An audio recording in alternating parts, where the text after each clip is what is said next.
23 years ago at 18, got into management at a local grassroots level on the men's side of the game and slowly worked my way up. So started off at Lavenden and worked my way up into regional football. Was asked to come and help out by the existing manager, one thing, and then ended up becoming manager and haven't looked back since. I started my coaching journey at MK Dons, working within the girls elite pathway. Then it took me from there to Leicester City, again in the women's and girls pathway. Neil gave me a call about just over a year ago, asking if I can join him on the coaching staff here at Newport Women, and then that brings me to now. I knew someone at the club originally and we heard of the facilities, provisions it provides, and it just seemed like a good opportunity to take at the time. For me, it's more settling in, being with a group of girls who just wants to play, not in terms of just rock up and play on a Sunday, but people who want to be together, do the best they can, but then also understand that we get along because we are friends at the end of the day. We're not just teammates, it goes beyond the pitch.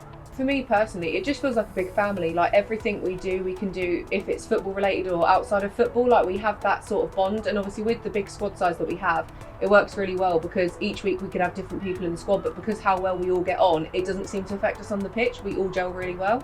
We've recruited really well since we've been here, so coming up for 18 months now. First and foremost, we would want them to improve the group. You know, I think that's really important from a skill set point of view, but ultimately more than anything is character. You know, we've got an incredible environment. We want people that want to improve, so I think first and foremost we want it to be the right type of person. We look at the strengths of the players and their ability on the ball and off the ball. We've got to see where their strengths fit within any system. And then for me, it's our job to then find the system that fits the group of players that we have in front of us. One game that stood out for me was a cup game, and it was against Ascot. It was extremely tough in terms of we were always on the defensive side, but we stuck through it. We knew that we had to put a battle on for X amount of minutes in the game, and we saw a chance where we played a through ball and it was just a counter, which we took, and that secured us the win. We all stuck together and we've done the basics very well, and that's what got us the win at the end of the day. We want to make sure the players understand each other, get on with each other, have a togetherness on the pitch and off the pitch, and we feel that chemistry between them is very important. I think that's one of the most important things to then encourage enjoyment from the game and love for what they want to do whilst they're with us as players. I think it's key that the management style, they never really change how to motivate us, because every game for us is a difficult game. We never go into it thinking it's going to be easy, and I think they just kind of, every game it's going to be difficult. Take your time, stick to the basics and do what we do and play our football, and we'll get through it that way. On Tuesdays, dependent on games, maybe every 2 weeks, we have an analysis. So we break down on how we've played in previous games, like what we see as our strengths. For example, is it the mid-press that we're looking on, or is it something that there's an area to develop? There's sometimes breaks down the opponent's team, so we just see how they played, but then it also returns back to how we should play or what our strengths are. The way it's broken down, it makes us focus on skills first before tactics. So I think getting that routine in for the girls is so important because it makes us switch on, ready for training. And I think that's what's then passed over as the same for your warm-up drills prior to a game.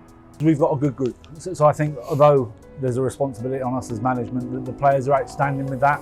You know, we've almost had a welcoming committee when players have come down.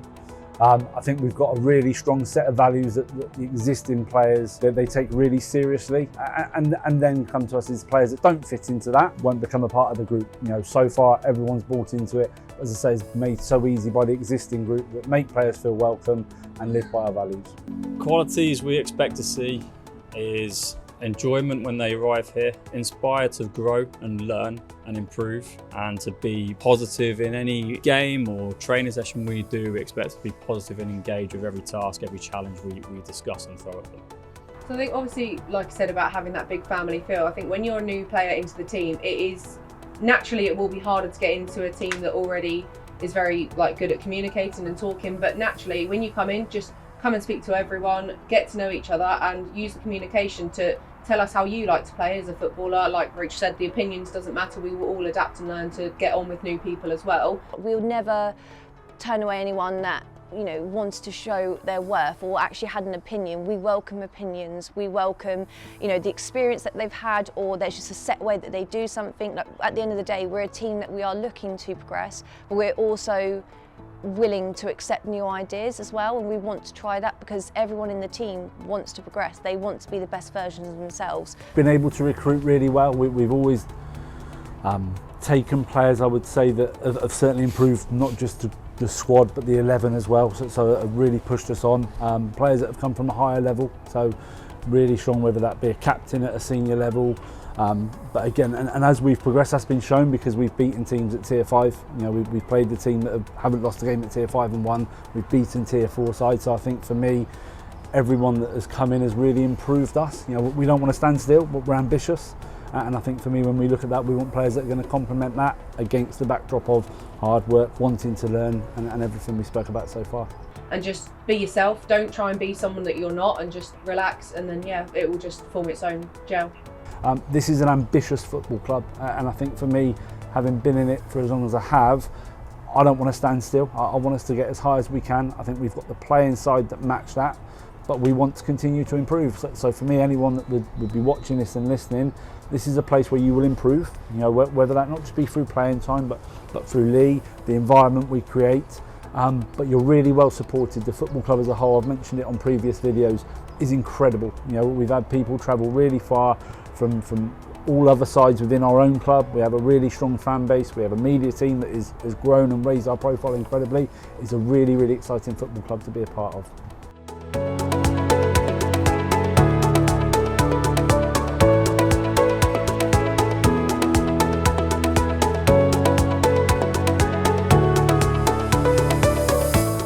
To give a facility that offers an opportunity for girls and women to play football.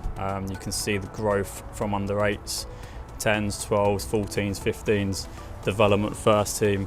That's all happened within 18 months. So to have a facility that like this, where players and girls can come and play on a regular basis, has immensely been a strength for our club. It helped a lot because the last season we had a couple of games that were postponed due to the pitch being waterlogged, obviously the main pitch being grass. This season we've not had that at all. Any time that we've been told that the grass has been waterlogged due to the men's game on the Saturday, straight away they've got the AstroTurf ready for us to play on, and we've even had an away game that's been brought back here to play on the AstroTurf because we were ready to play. So it's helped us a lot. We already have 11 clubs alone in Newport, so this is obviously a great start. It's filled in fixtures that we weren't able to fill last season or we had to reschedule, but also it's accommodated for other teams that have struggled. It's just nice to know that there are more resources for grassroots levels to expand on, and in such an area where it's accessible by so many people in Milton Keynes. I would like us to really gain just solid ground with where we currently are to start off with, but that's more of an immediate goal. But I don't see any reason why we can't progress into Tier 5. The long-term goal will be the promotion, because I think we've shown this season that we are very capable of playing teams in higher tiers, like for Tier 5 and Tier 4. A team that we played in Tier 5 have scored in every game but the one they played against us, so that shows our determination.